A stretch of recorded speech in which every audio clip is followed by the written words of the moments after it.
Welcome back on the AM show. We're going to be focusing on education for starters. And guess what? We're heading straight to WAEC and its funding challenges. Now, the BEC is the one in the fray, but it's not only been the BEC. Today, however, we're focusing on that. So why are these systemic funding challenges prevalent? Why have they been with us for so long? And things came to a head now. Now, we're talking about 80 million supposedly disbursed, 47 million Ghana cedis received. But what is the true story? Joining us for a conversation this morning, we have Kofi Asare. He is with Africa Education Watch. We'll go into Parliament as well and speak to the powers that be on education. But for now, Mr. Asare, a very good morning to you, sir.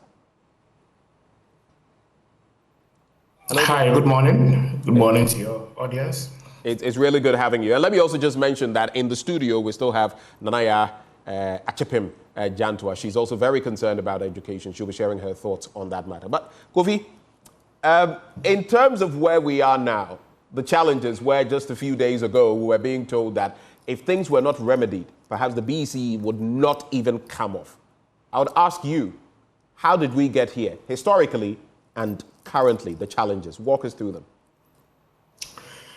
Well, we are confronted with a systemic issue which has existed because generally in the social space, many of our social interventions are not properly targeted, in the education sector especially. You know, when we talk about targeting, people quickly brush it off because they think we talk too much, or they think that it doesn't inure to their political understanding of what the solution should be.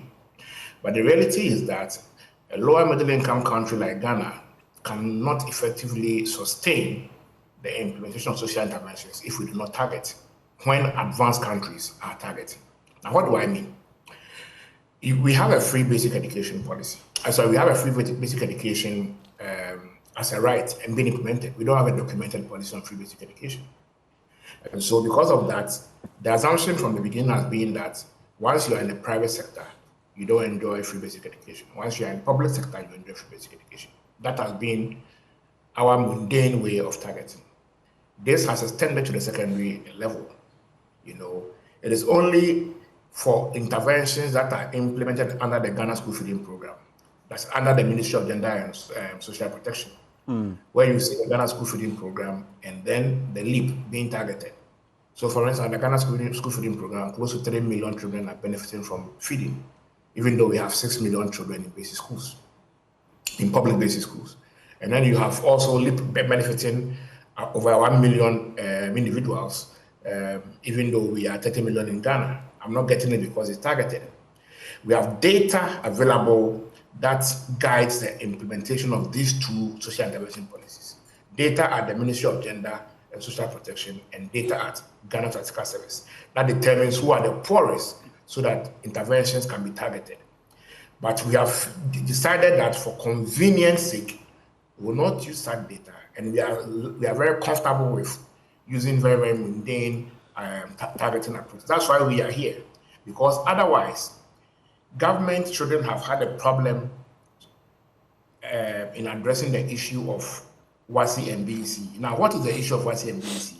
The BEC issue is simply that some students or students who attend public basic schools will require government support to register for BEC because it's assumed that they are poor. Okay. And so government pays their BEC fee, which is now about 90 million Ghana cedis. All right.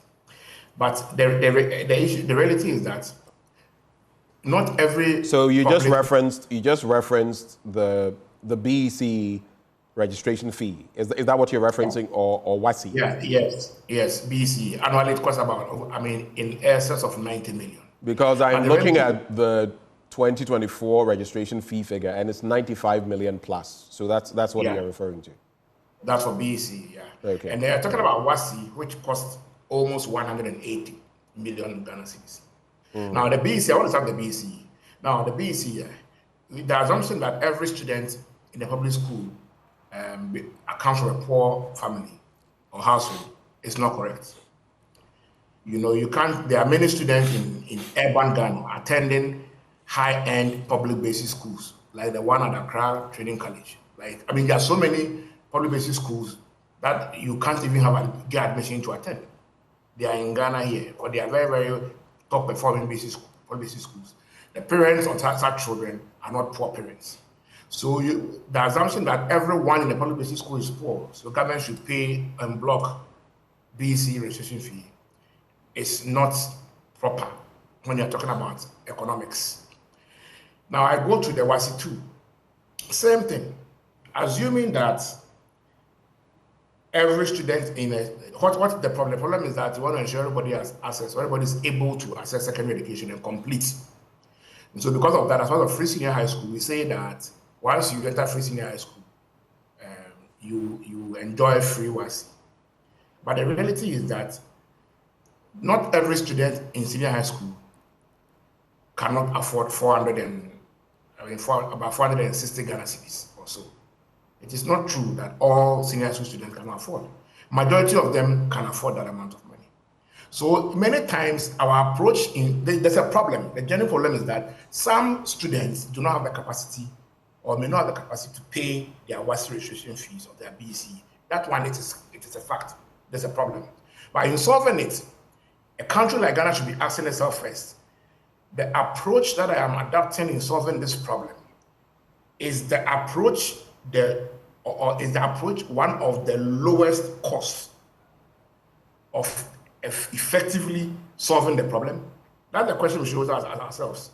That is this approach one of the lowest costs of effectively solving this problem?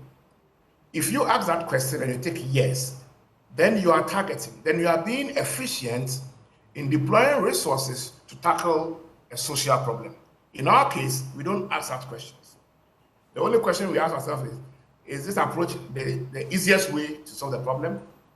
And then yes, oh yeah, let's pay for all, and then we pay for all. That is why we are here. Otherwise, if we were paying BC and WAEC fees, especially WAEC fee, which is almost twice the BC fee, if we were paying WAEC fees for only the poorest, only the poor students who cannot afford 460 or 90 Ghana cedis, after 3 years, we shouldn't be paying 180 million. How much do you think we would be paying? We would be paying only 1/3.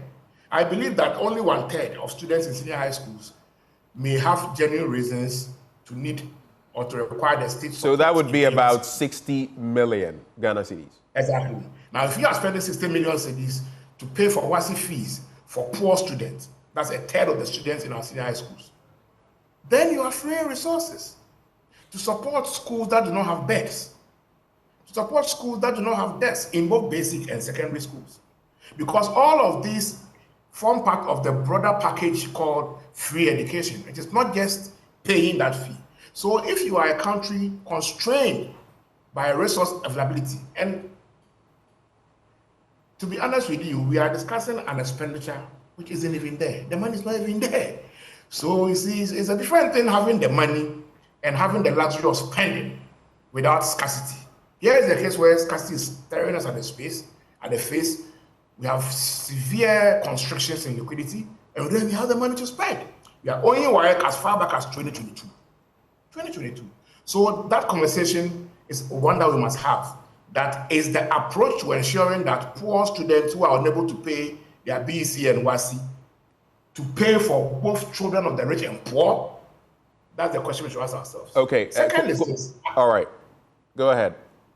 Wrap with the second, then I'll take a look at some of what WAEC has said as we have it in our PowerPoint, and come to Sweetie Abochi, who has actually been engaging them. But wrap on your second point, Kofi. Wrap on your second point. We dive into the fees. Yes, government has demonstrated over the years. I mean, since 2020, when WAEC was fully absorbed, was actually absorbed by government, and also for some time now since BEC was fully absorbed. Every time it's always challenging to raise money to pay WAEC. It is not surprising at all. Not surprising at all. Because that money you see there is supposed to be paid from the interventions budget of the Ministry of Education. Now, that interventions budget of the Ministry of Education is financed from GOG. GOG is the most unreliable source of funding to the education budget. The government of Ghana. That money is not coming from ABFE. That money is not coming from IGF. That money is not coming from donors. Neither is it coming from Get Fund. it is coming from GOG, which is the most unreliable source of funding into the education kitty. So to begin with, what is happening in terms of the erratic release of funds, not release, disbursement of funds to WAEC to pay BEC and WASI is actually the situation for other expenditure lines in the goods and services budget of the Ministry of Education. So it is not peculiar to only WASI or WAEC. It affects capitation grants, it affects feeding grants to special schools and other intervention budget lines of the Ministry of Education. Okay. And so you can't solve that without improving budget credibility. Budget credibility is simply that if you budget to spend 500 million Ghana cedis on goods and services, disburse the funds timely and ensure that by the end of the year, your budget is at least, you will release the expenditure is proportional to the budget. But where at the end of the year, you are hardly releasing even half of what was budgeted, or where during the year, you are not releasing the funds at the right time, then you have low budget credibility. That for me is the problem and how to approach it.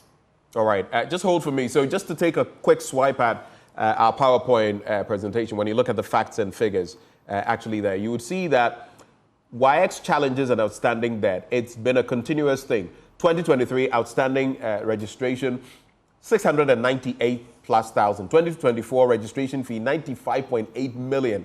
2024 part payment received of 2.38 million, and 2024 is outstanding. So you are looking at the BECE, the outstanding sum there, 93.4 million. That's for the BECE. And they also give us figures when it comes to WASI, based on what they presented to Parliament. In 2022, outstanding fees, 9.97 million.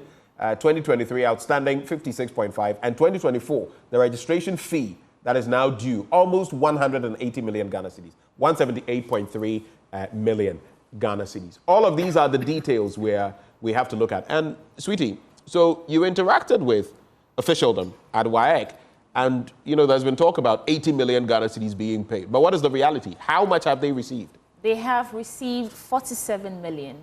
And it's a warranty. 47 million is what they have received. Yes. And it's a warranty that has been processed through the Bank of Ghana, like you were saying, and it's not been translated into actual cash yet. Now, John Kapi, the Public Affairs Director, what he's saying is that they can, in fact, proceed with the conduct of the examination, but it will challenge the distribution of papers, monitoring of exam processes, and even stationery. And so my question is, what does this do for the integrity or credibility of the exam process? Because at the end of this, the students are the focus of these issues. So what I want to find out from you is, how do you see this impacting the credibility of the exam process? Because they were expecting close to 90% of the debt owed, but now they have less than 50%, which is not even actual money in their hands yet. What does this mean for us? Exactly the point. Exactly the point I'm making. The bigger question is, what are the implications of this erratic, budgeting regime on the quality of external assessment and its credibility? If you look at WAEC's data and WAEC's reports, WAEC's biggest challenge today is examination fraud, manifested in examination room collusion between invigilators, supervisors on one side, and then candidates.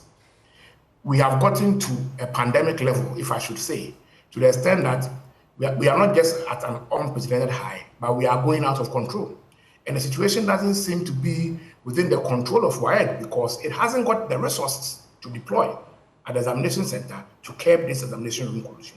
In 2018, WAEC recorded 884 malpractices. And I'm talking about only reports, only reported malpractices. And we at Edward believe that the reported ones are in the minimum. WAEC reported 884 malpractices in 2018. According to WAEC's report of 2023, that's the previous WASI, we had increased from 800 to 10,000. 10,000 malpractices, in WASI alone. And by this 10, it's 10,016. What does this mean? It means that the trend in malpractice at the examination hall is rising.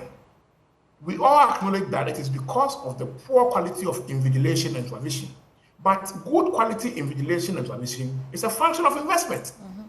We have advocated at Edwards that WAEC should engage external people and not staff of GES or teachers in the schools to invigilate and supervise. And that's the only way that's the only short-term way to deal with the collusion issue. The long term is to deploy e-testing technologies. But the reality is that WAEC cannot engage outsiders, people outside GES, if they do not even have the money. If they don't have the money, they can't even think about it. And so the first is that once you continue to deny WAEC of adequate funding and timely funding, of course, you constrict their ability to initiate reforms that will strengthen invigilation and supervision in the examination hall. These two lie at the heart of exam credibility. And that is why we are always concerned when it always requires a public outcry before government to be able to dish out some money to WAEC to prepare for an examination. The second is that as and when such funds are available, also is decisive on the quality of planning, organization, and for that matter, the supervision of the examination. WAEC is starting the BEC, I think, in 2 weeks' time, early July. And so, if you delay and send funds very, very close to the start date, then it means that obviously WAEC will not have not the comfort, but they won't have the time and the resources to properly plan and execute an effective, WASI agenda or BEC agenda. So for me, that is the crux of the matter. It is not paying the money at any time, but ensuring that the money is paid at the right time, so that WAEC will have the resources to implement a very, very credible BEC and WASI. Other than that, the data we are seeing here on malpractices, which is a function of poor organization, low investment in technology, and also weak supervision and regulation, will never go away anytime soon. Let me just add these figures just to corroborate what Kofi Asare is saying. If you look at what WAEC itself provided to Parliament, and you look at the numbers in there. So, for example, in 2018, those engaged in different levels of examination malpractice, 2,787, 2018. 2019, it goes to 8,871. 2020, 6,831. 2021, 10,386. In 2022, 29,291. And then in 2023, guess what? 44,586. In fact, if you pay attention, if you look at the percentages, in 2018, where we have 2,787, that was, if you looked at the total number of those who took examinations, 0.884%. As of 2022, it was 6.988%. In 2023, it was 10+% of them. And this is, like Kofi Asare is saying, this is even what we know, which would be on the lower end. So ask yourself, how about the broader picture? Sweet. This is where we are. July 8th or July 9th, BEC is slated to take place. They don't have actual money in their pockets, although they have received that warranty. And now there's questions about the integrity or credibility of the exam process, because you need money to, have good invigilation. How does all of this sit with you, Nana? I'm a bit confused here. When is it Mr. Asare? Mr. Asare? Yes, Mr. Kofi Asare. Yes, I mean, everything that he said is a bit conflicting for me. What is the issue? The issue is that BEC needs money to conduct an exam. Why? And that money is not available.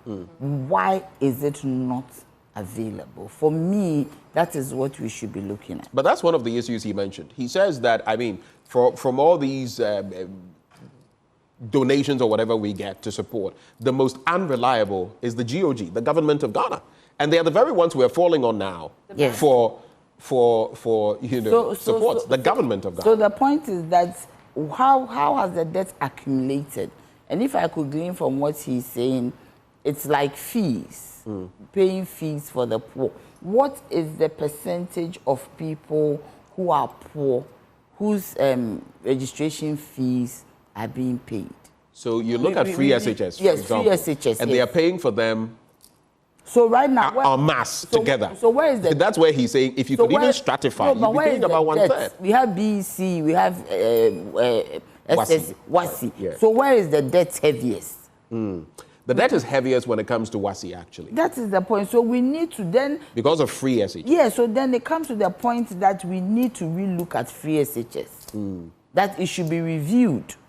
And at least from these angles. Yes, because, I mean, we don't just say that government owes. Where does government owe biggest? Because now when it comes to free SHS, it's become obligatory that whether you are poor or rich, you are being paid for. So now, we need to dichotomize the two, see where the debt is heaviest. And certainly if it is free SHS, then we all know that it has always been problematic. That there's the need for us to go back to the drawing table because there is no working document on free SHS. It was a political promise that was given, it was just started, and there was no target. I used to say that free SHS should be targeted at the people who need it, the real poor, those who really are poor. So some work had to be done.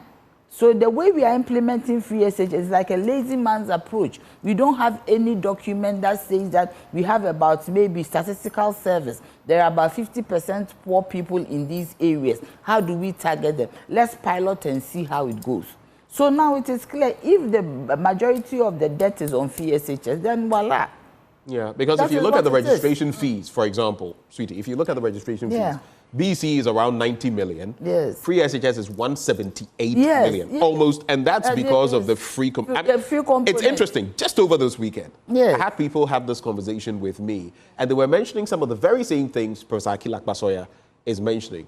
I feel that if you're going to do something like this, target the poorest. You have to. In fact, you are trying to, because that's it. Safety nets. You are trying to bring up those who can't match up with some others in society, so that we have some equivalence. But if it's en masse, we'll face these problems because someone who doesn't even need it, well, you're paying for the person anyway. And they will not forcefully come and say, I'm paying. I want to go to the issue of invigilation. You see, it is not a factor of money.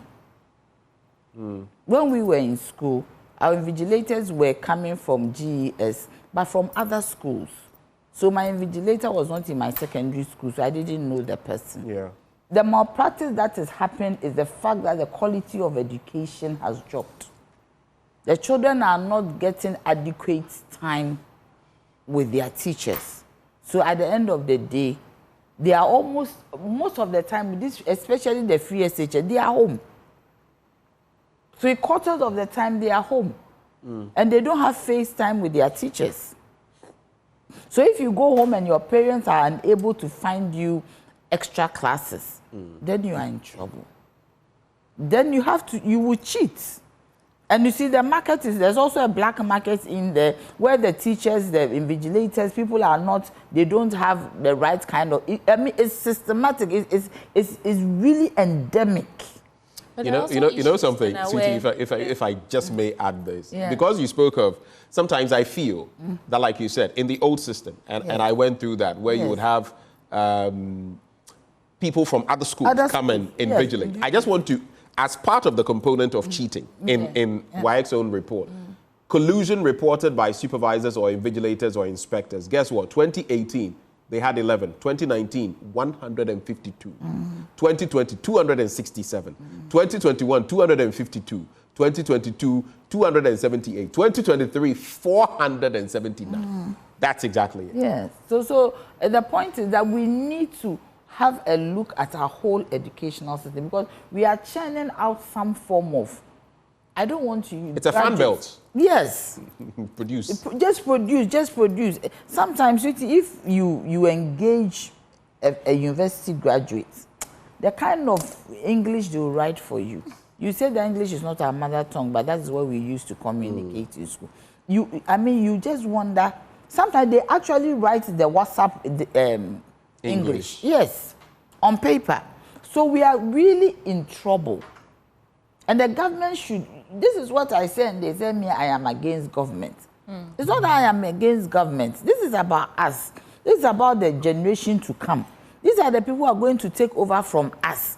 and they are not being educated. They might be literate, but they are not educated. Right. So the same person is going to have to read a contract. Yes. That is being signed and with interpret some the other contract. entities Yes. where people are actually thinking. And this person can't That- read between the lines and will be signing any I contracts. just want to end by saying that the government should do well to pay this money. They have used money to dig a hole at the National Cathedral site, which is 300 and something million Ghana cedis. They have spent so much money on things that are not productive. They have to find money for WAEC because they have already destroyed our educational system. They should not destroy it any further. This anxiety is not good for the young And the ones. point I wanted to make about the malpractice is that as we speak, with this 9th July staring us dead in the face, John Kapi is talking about distribution, monitoring, and stationery. And we're talking about invigilation. I think that if the money they need to conduct credible examination was 90 million, and now they have 47 million, it means that the number of people, personnel that they can contract to carry out these invigilations will reduce. Yeah. And that will just see a spike in the numbers. Where did the Vice President get the money to give 500,000 CDs to the Black Stars?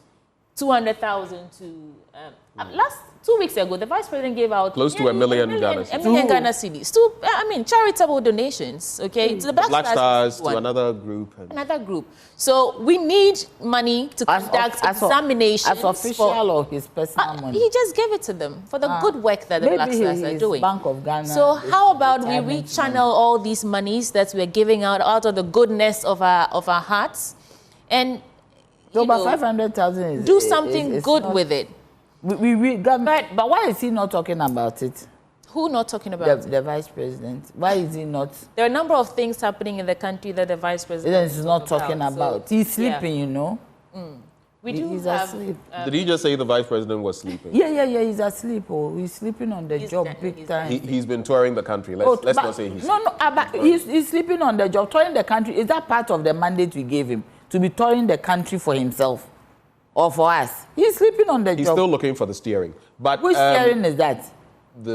He's going to steer the country. But let's bring in Peter Nochu Kotoi. He is ranking member on the Education Committee of Parliament.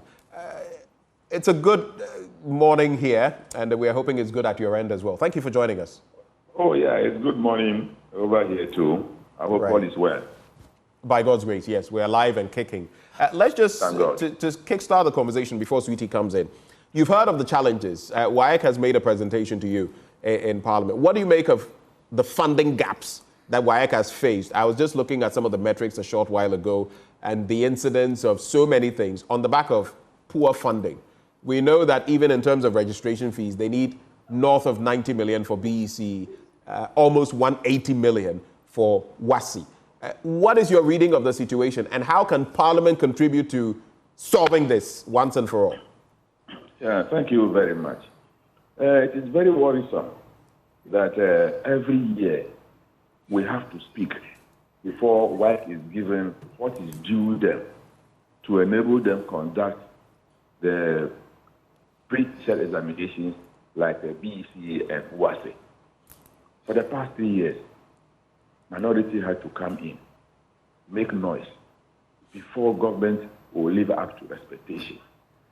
So if we continue this way, I don't think WAEC has a brighter future in this country.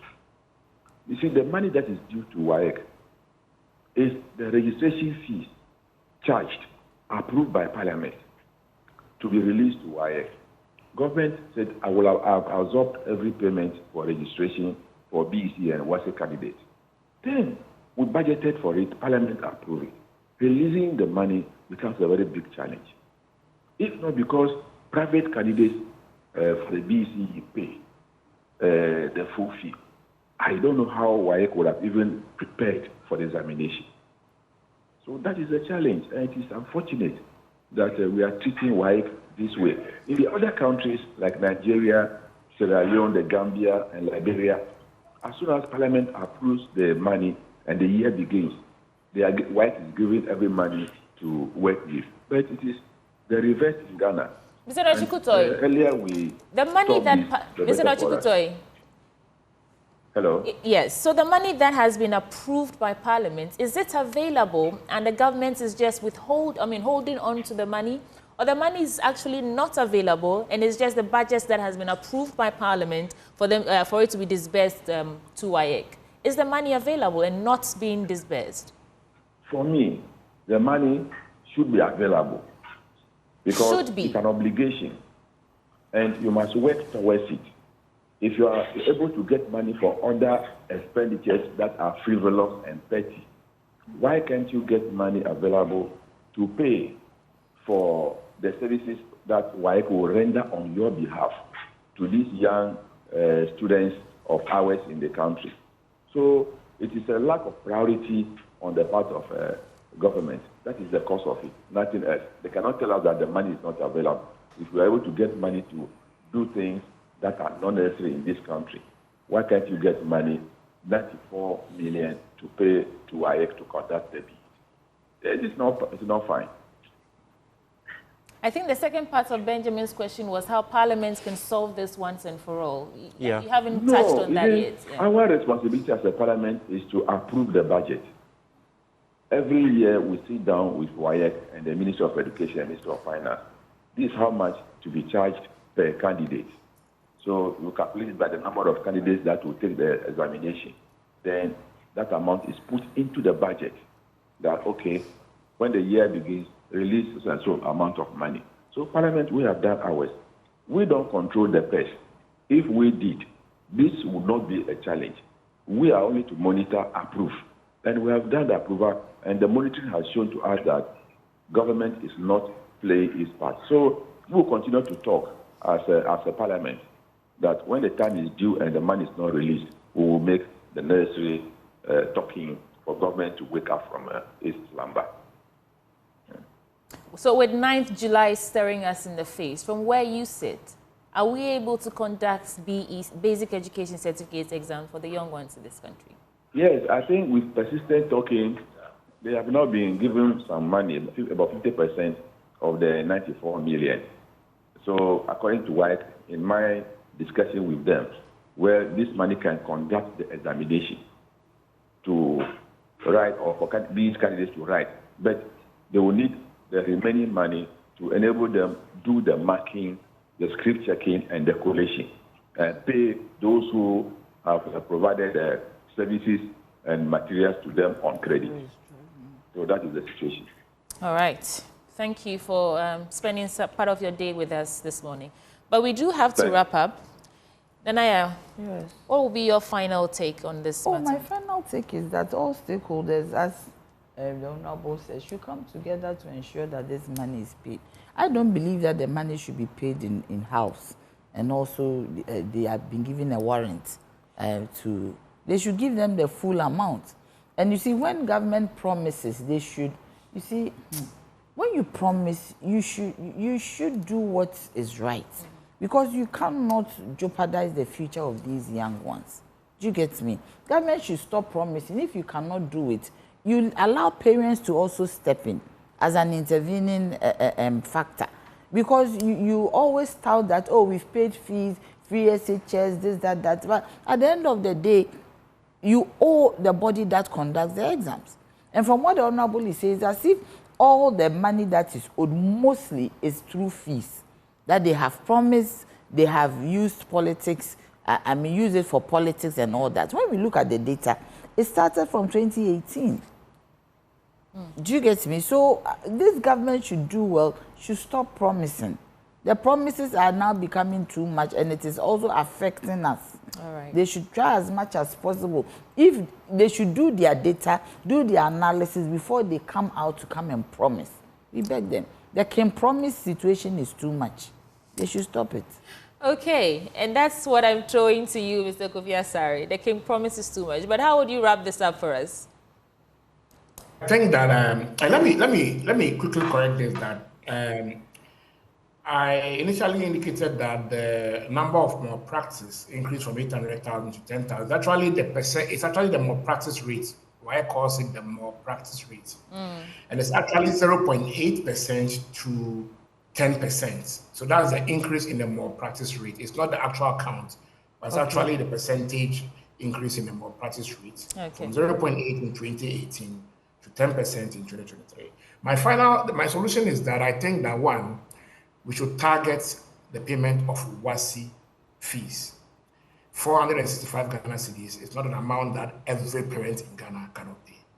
Majority of parents in Ghana should be able to pay 465 Ghana cedis for WASI. So let's target it so that government is able not to break a bone in paying for those that cannot pay. For BECE, I believe there are certain schools that, even though they are public, once you attend them, and we have a means to determine the income level of your parent, BECE shouldn't be free for you. Those that need it, government should also pay on time. The third thing is that we must consider moving the funding source of these two interventions, because they are very timely interventions and regular. We should consider moving the funding source from GOG and then shift them to the ABFA, which is the most reliable funding source from the oil revenues. If we do so, it may at least ensure that there is timely of funds to pay for BECE and WASI. These are the things we can do to ensure that WAEC has the money they require to implement BECE and WASI effectively and reduce the increasing rate of examination malpractices. Well, that's how we're going to cap off the conversation. We're grateful that you took the time to join us. Yaa Jantuah is a former General Secretary of the CPP, and of course, she's been with the PURC as well. We also had joining the conversation Kofi Asari of Africa Education Watch and Peter Nochu Kotwe. He is ranking member of the Education Committee of Parliament. Stay with us. We still have to talk about what you expect from the political parties by way of manifesto and non-communicable diseases and what the story is, the picture. We've been talking about some of them. We'll be getting into the nitty-gritty on that. Stay. We'll be right back.